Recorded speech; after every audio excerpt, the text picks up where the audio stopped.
I started off thinking I was going to talk about some advice that a friend of mine gave me, but I didn't think it was actually really deep enough and was going to do this night justice. So my head's been a spin just thinking about what it is I'm actually going to tell you. And trust me, I've been through quite a lot. I've got lots of experiences with pain and suffering for a number of different reasons.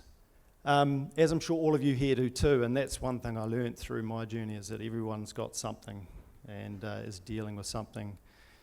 My first experience with mental health and challenges around mental health was at sort of the peak of my mid-20s. I was a sponsored athlete. I was climbing mountains all around the world.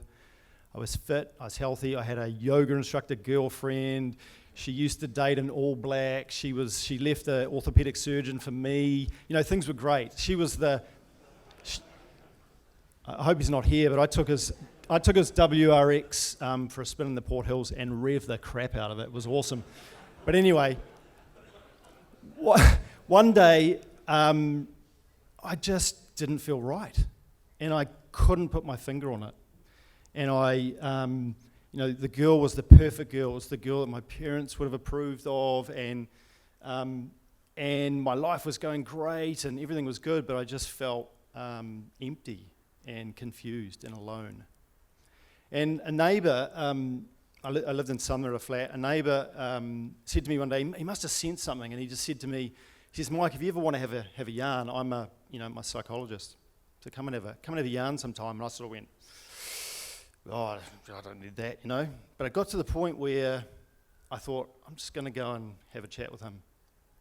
And we went through this process. First of all, he said, you just got to stop drinking. You got to get rid of all the drugs and alcohol that are blurring your mind, because this is work. And if you are clouded with drugs and alcohol, you're not going to be able to see what the root of the problem is with your life. Anyway, it took me right back in a process that uncovered some things in my childhood that I hadn't realized were there. And it was a feeling that I was not good enough. It was a feeling that stemmed from a moment as a 4-year-old or a 5-year-old in the garage at home with Dad. And my dad is an amazing man. He's super, he does everything for us kids. I have amazing memories of him. To this day, he'd do anything for us. But I had this feeling that I was just a pain in the ass. And it was from when I was 5 years old. And you know what that did? It turned me into this A-type, overachieving, super, just driven person. And I just did everything to impress him. And I didn't realize it until I was 25 and I was having this kind of breakdown. So anyway, it was a revelation. It was a total revelation.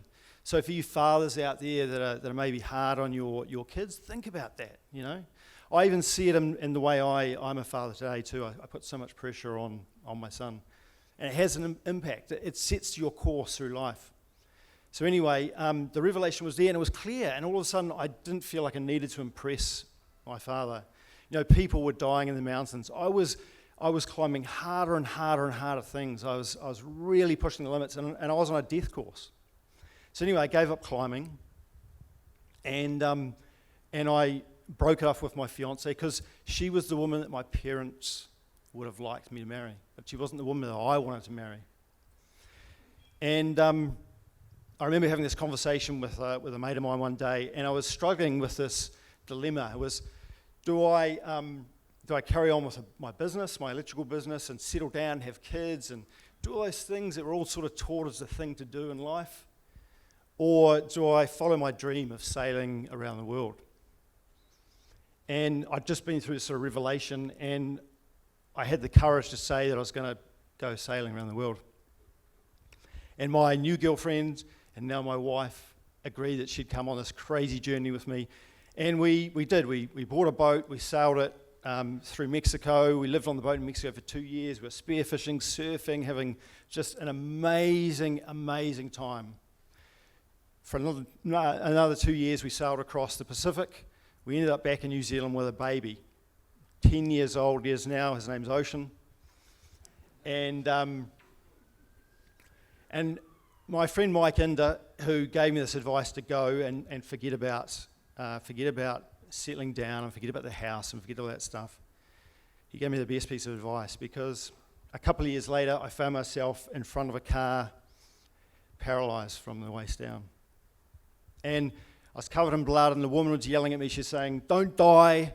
So I knew something was pretty bad. Someone's yelling out to you and get hit by a car. I'm thinking, shit, this is not good. But in my mind I was thinking, and I had peace. I had peace because I knew that I'd follow my dream. I'd sailed around the world. I hadn't left anything to chance. And I was content.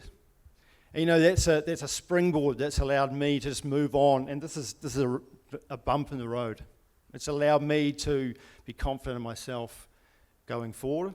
And I thank Mike Inder for that advice, to follow your dream and not what anyone else says. And for all of you out there, if you've got some burning passion now that you're humming and hawing about whether you should do, go and do it. There are people all around us getting cancer every day. There are people, dying young. Go and do it now. Follow your dream. Thank you.